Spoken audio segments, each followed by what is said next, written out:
Salute, ladies and gentlemen, and all of our friends beyond the gender binary. It is sometime in the 3 o'clock hour here on KGLT, KGLZ, and KGLT.net, which means it is time for the coffee show, our pre-Day of the Dead show. How's it going, mi amigo, Randy?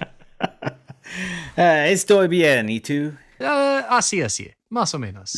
How do you prefer your Mexican street corn, Keith? Do you like it on the cob or removed from the cob? Oh, on the cob, 100% with the queso fresco on it, yeah. Sure. It's too messy for me. I can't eat it that way. I just got to take it off the cob. On the cob is too messy for you. Yeah. Well, the process of me removing the corn with my face from the cob is the part that's too messy. It's not like, if I just have a pair of pliers and I'm pulling the corn out niblet by niblet, then that's not so messy. I can do that in a contained, clean fashion. Yeah, that's how Randy got thrown out of Mexico last time that we visited there. Brought a needle nose pliers to pull each individual corn niblet off of the cob, and people understandably were horrified. They said I was doing it menacingly. I don't even know what that means. Oh, it's because you look like Dr. Giggles. I'm sorry, that's rude. It was too referential to a Marathon Man, I think, the way I was doing it. Yeah, you kept pulling out the corn in the cob and saying, "Is it safe? Is it safe?" Yeah. You don't look anything like Dr. Giggles. If anything, you do look more like Laurence Olivier in Marathon Man. Oh, thank you, You're welcome. think. Thanks. Laurence Olivier, the actor, not the horrible Nazi dentist he portrayed. Good. Well, thank you. You're I welcome. appreciate your clarification there. I thought it might be important. Also, you're wearing a lab coat. I don't know why. Well, you got to keep warm in the lab. It just makes sense. This time of year? Yeah. Freeze in there. Got that wool lab coat, my lab scarf, and even some lab mittens. If you want the results to be accurate, you have to keep the lab at a certain temperature, and that's not conducive to keeping the body warm. By which I mean my body, not the other body that we have in the lab. You don't need to worry about keeping that one warm. Which, of course, I'm talking about my body of work that I've done over decades in the world of science. And you're welcome. Thank you.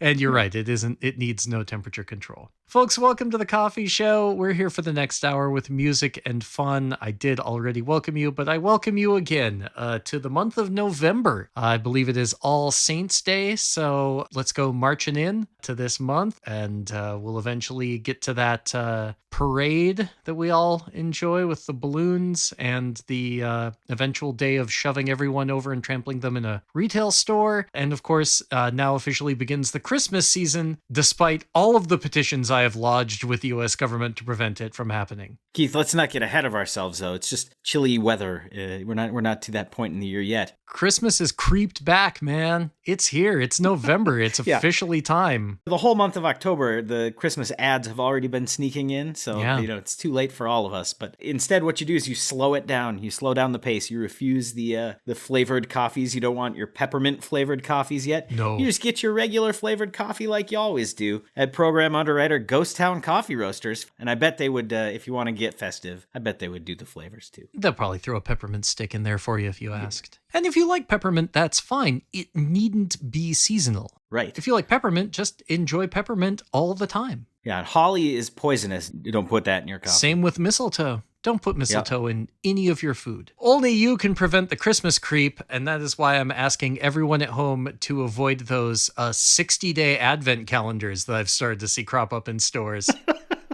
You can just get 2 of the regular ones and just do the math out yourself, it's easy. It spoils the later month where I know what's coming up. It's the Santa's sleigh and milk chocolate again. Here we go. Buy 2 different ones. Oh, that's true. Solved.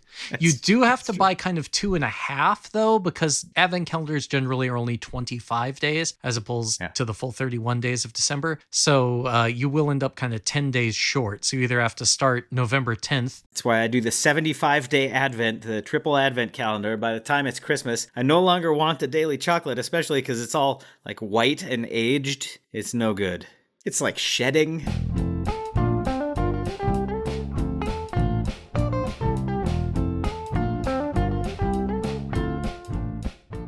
MC Frontalot featuring Dr. Awkward and Zealous One, the song All Form the Head. An argument I assume goes on in every group that forms a giant robot out of their individual, otherwise robot forms and companions. Groups like AARP, is that what you mean? Yeah, really any lobbyist group has people arguing about who gets to form the head. The giant AARP robot is very massive. It's got a lot of members, It really does. And they're like, I want the early bird special at Denny's. Crush, crush, crush. They have special giant robot seating at those places for, in between regular breakfast and lunchtime. They do now. That's the power of lobbying and giant robots. Before that, you heard Pepe Deluxe with their song Big Fat Woodpecker, and we started the coffee show this week with The Allergies featuring Andy Cooper on the song Green Light Go. Unhelpful to our colorblind listeners, but otherwise a good song. They can still hear that it's a green light and understand what that means. It's fine. That's true. You would think it's the bottom light for those of you that are colorblind, the one that means go. Oh, I'm sure they know that.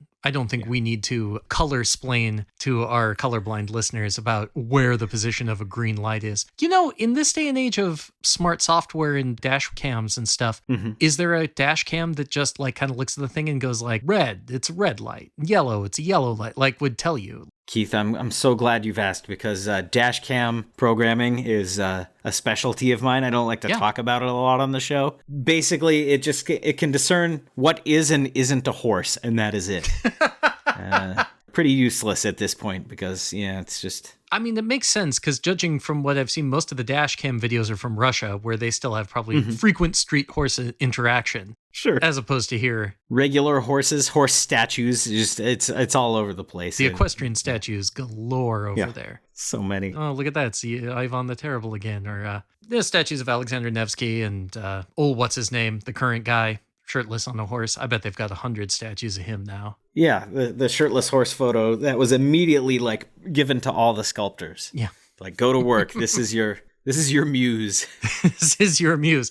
Your muse is not wanting to go to the gulag. Whereas Keith's muse is a delicious pizza from program underwriter Columbo's Pizza and Pasta. Yes, you have Cleo, the muse of history, Arato, the muse of lyric and love poetry, and Euterpe, the muse of music and flutes, and you have Cassie, the muse of pizza. Yes, reminds me of my favorite constellation in the sky at night is Cassiopeia.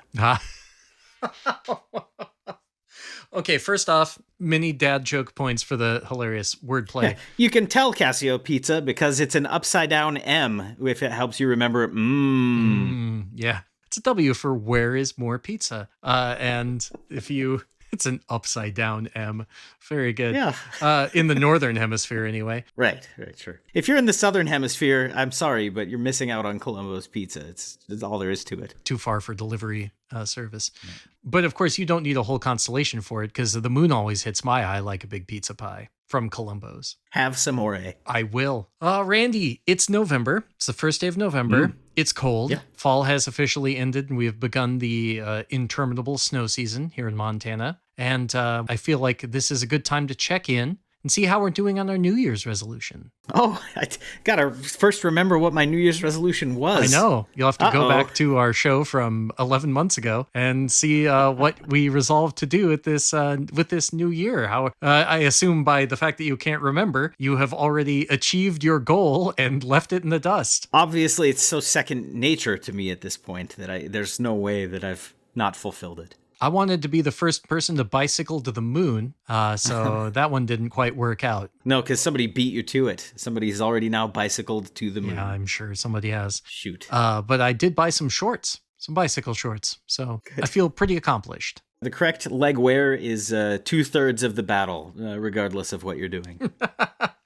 In all endeavors, it is really about the leg wear. You can ask anyone, astronauts, world leaders, or fantastic comedians from program underwriter Last Best Comedy, Montana's comedy club. Look, if you're doing stand-up, you got to stand for a long time. You might need some of those compression socks. Keep the blood flow going. Yeah, man. Do these pants look funny on me? I mean, no funnier than usual. Like, if I'm going to do stand-up, I want my pants to look funny. That's 2/3 of the battle. 2/3 of the battle. Do these pants look funny on me? Just be honest. They don't. They don't. They I mean, they look like hee-hee funny, not ha-ha funny. Oh, not hee-haw funny? It's not overalls? No, it's not overalls. And, if you took off your shirt with the overalls, it might look a little more hee-haw funny. If only. We should go to the comedy club, book you, and then I'll walk out on stage with a flat that's painted up like corn stalks, and you can jump up and tell horrible, horrible puns and groaner jokes. These Oshkosh bagosh are a little tight on me.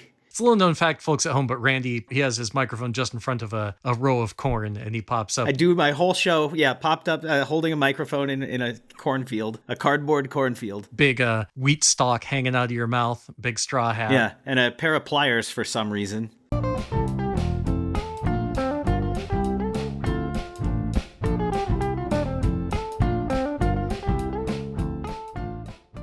That was The Regrets, their song Anxieties. Before that, you heard Tessa Violet with her song Bad Ideas from her album of the same name. Prior to that, the band Pony with the song Who's Calling from their newest LP. And we started that batch of songs with a mashup by a producer by the name of Oki, O-K-I, that they call More Than Your Own Kind of Music, which took Mama Cass and placed her gracefully on top of the band Boston's More Than a Feeling. I love both of those songs, but Mama Cass's Make Your Own Kind of Music has long been a favorite of mine, and I'm glad it is somewhat resurged into prominence thanks to that Barbie movie. Mama Cass didn't know what kind of music I wanted to make. Otherwise, she would never have suggested that to me. Hey, look, just because you're a one-man band composed entirely of, different sized containers of Nickelodeon Gak, I think she still would have had your back, sir. Maybe. I'm only a one-man band because no one will join me, Keith. Well, I mean, I don't know if Gak-core is really the next big musical direction that people are going to go in. Especially because it's years later. That Gak has all dried up. It's not really usable, but it still has a good sound. So that's... Yeah. If they won't join me in my band, maybe they'll join me at program underwriter Neptune's Brewery. Randy, let me tell you about the Gak-core tattoo I'm getting. It's sort of like the green slime dripping thing from Nickelodeon. It says Gak-core above in script, and then lower on another kind of scroll style font, it says, I don't know. A reference, of course, to you can't do that on television. The seemingly mortal and not immortal television show that made up a chunk of our childhoods. Low production value, high entertainment value as a child. Brought us Alanis Morissette and Green Slime. What more could you want? Well, of course, you want a tattoo commemorating that at program underwriter Bozeman's Tattoo Alley. Yeah, those tattoos are great because they don't rinse off if you accidentally say water and have water dumped on you. That's right. That's a thing that's missing because I assume that is an extension of the ping pong balls from Captain Kangaroo. That would make sense. It's kind of along those same lines, for sure. Yeah. Sort of like a one-upmanship. It's sort of like ping pong balls are harmless and they don't get your clothes dirty. And then you can't do that on television. Went to a weird green-colored oatmeal slime of some type. Yeah. Is there a next step above now where like we need a...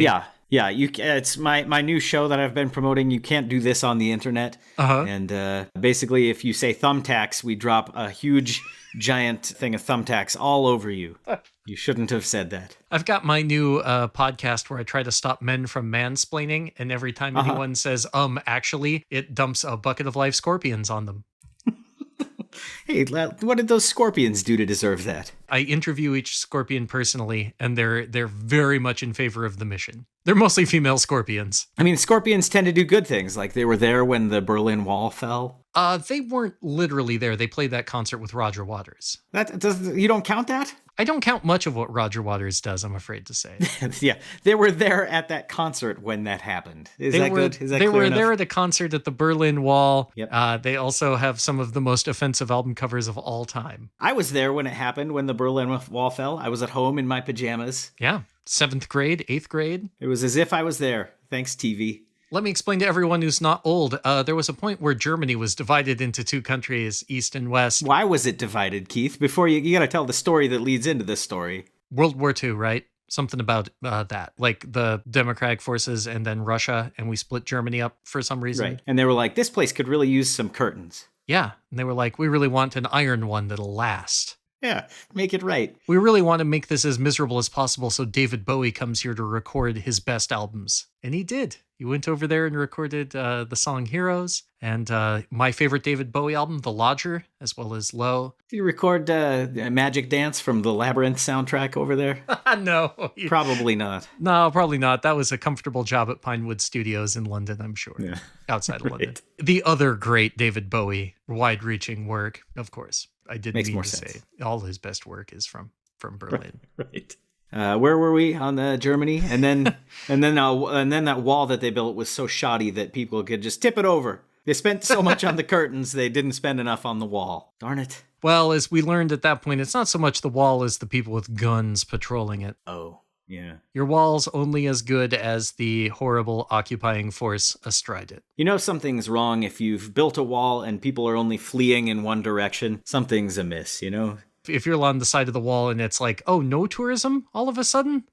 Maybe we're the bad side of the wall. Maybe. And maybe, just because we put it up to keep people from going that way, maybe we didn't think this all the way through in terms of how these people feel. No, I'm sure not. They didn't take these people's feelings into consideration. What are we doing building this wall? Sure, it's a great opportunity for local graffiti artists to promote their latest work, but the wall's really, it turns out it's hurting people. Yeah, Mason's getting a lot of work, but we don't think about the end result. It's like, oh, let's build a wall. It's a job creator. But then when you're done, you're like, oh, crap, there's this wall here, and now I can't drive to see my Nana over on the other side of Berlin. Yeah, we built this, and it ruined everyone's real estate values because the view is just, it's all wall view now. I hear in Bozeman, a wall view apartment is still going for triple its normal cost. It is. We would kill for a wall view here. My apartment is in another person's apartment. The best part is I can't live with my wife and child who live on the other side. Total freedom. Total freedom. Oh, honey, I'm sorry. I was on the other side of the wall when they put it up, and shucks. It's one of those things. What can you do? Darn it. Good luck.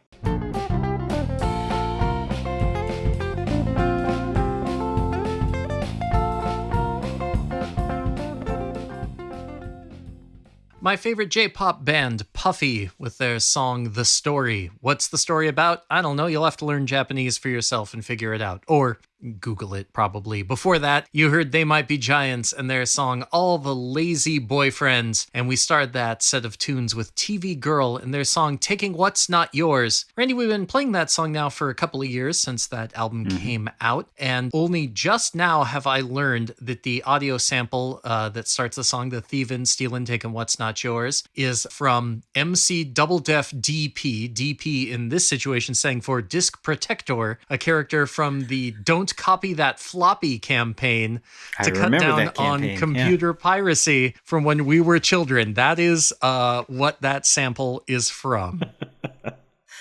It's good advice, too. Don't copy that floppy because you don't have a computer that can read that any longer. That's ridiculous. Kids or anybody, grown-ups and children, let me explain that the floppy disk, it used to be the thing that the icon for a save button was. You'll recognize it from that button. They came in various sizes and amounts of memory, all of which now would be humorously, pathetically small. Yeah, kilobytes, if for those of you who understand the metric system. So small. I remember when the 3.5-inch floppies came out and it saved like over a meg. It's like more than my computer has. Now I hesitate to tell you what the sound files for the recording of this show take up. You would have had to save it over so many floppies, like 90 floppy disks. How much data does that waste on a weekly basis? That's the question. Really, in terms of the coffee show, it's not so much the data we waste as the time for everyone listening. Right. Time is data, Keith. That's how it works. Time is data. Yep. As either Jean-Luc Picard or Steve Jobs said, time is data. I mean, money's all digital at this point, right? Except for the few people carrying around classical dollar bills for some reason. I may be guilty of that, but... There's some good reasons to have cash still. Yeah, like I got to carry around quarters for pinball purposes. Oh, absolutely. Always carrying around a big thing of quarters. And as a public service announcement, and not encouraging anyone one way or the other, but if you tip with your card or, tap to pay device, the state automatically deducts the taxes from the payout that would go to the staff, splitting up those tips. But if you throw just some money in a jar, that's up to them to report. And frankly, we're not here to tell people what to do. That's right. I'm going to take that to heart next time I go to Program Underwriter Whistle Pig Korean. And that is all under the table. So look underneath the table where I have scotch taped your tip. Randy stuck it there with some gum. Well, that's gross. I wouldn't do that. You wouldn't do that. That's true. I wouldn't. It's a fresh piece of gum because not only do I want them to get a tip, if they want to enjoy a minty fresh sensation in their mouth, what better way to do that? There you go. Here's your tip and some gum. And I've scotch taped it all to the bottom of the table. I should say, I'm sure all of our program underwriters pay their due and owable taxes. I think that's all of their mottos. We pay all of our due and owable taxes. Only it's in Latin. I pay more than my fair share of taxes. Oh. Just because. You know, the thing where it's like, would you like to make a donation to the president's re-election campaign? I just always check yes, obviously. I want to do that. They don't have a checkbox for anything more, so I just do yes on that one. And then, is there other income? I'll sometimes just say yes, even though it's not true. I'll be like, yes, I won the lottery. And it was $30,000. Whoa, that's mightily... That would be great. I didn't Oh, yeah. You're trying to manifest I just want to it. pay the extra in taxes because I want my tax dollars to go to a lot more things. You had that dream that you won the lottery and you felt like you still owed the taxes on it. Yeah, well, you wake up with that's such a good feeling. And it fades quickly, but the responsibility doesn't. Well, I know I pay more than my fair share in taxes because every year I get a refund. Oh, that's good. What is this now? What are you talking about? Oh, it's just a thing us poor people get. Or us people who set their withholdings a little bit higher. Oh, you people, you're so delightfully, laughably poor. I should just, I should let you in on my secret, which is just dreaming that you've won the lottery. Doesn't cost you a cent. Well, don't dream it, be it, ladies and gentlemen. And all of our friends beyond the gender binary, I personally hope each and every one of you wins the lottery this week. And I'm looking at the clock, and it says, don't dream it, beat it. It's time to end the show. I think that's probably very fair. Folks, thank you so much for joining us this week on The Coffee Show. As always, is a pleasure and privilege to play music and have fun with you. I'm sorry I dropped the ball a little bit recently on The Coffee Show World of Content. It has been some stressful times, but you can always check out the material we have on YouTube and wherever you find podcasts by searching for Coffee Show World of Content. New episode coming very soon. Yay. I'm going to download it and put it on a floppy disk, like that old ad told me not to. Take that, old ad. You're not even in play rotation anymore. Keep circulating the discs, ladies and gentlemen, and we'll be back next week with more music and fun. When I say that he's the guy who wouldn't download a car, Randy. I'd download car parts. Sure. And he's Keith. And I would download a car model or full size. Snappy catchphrase. I would download a caramel. Those 3D caramels. So good. Didn't you get enough on Halloween? I know you keep a bag of caramels out for yourself. No, some kid came by and took all my candy. Oh, that was me. Yeah, kid.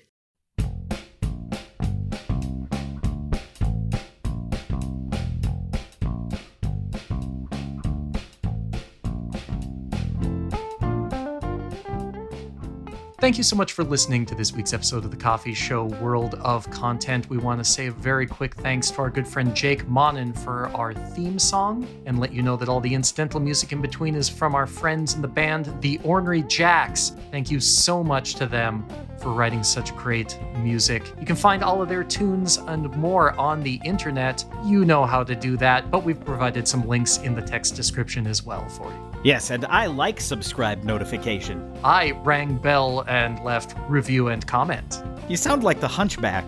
Well, this is my sanctuary, and also I have a constant ringing in my ears, so fair enough.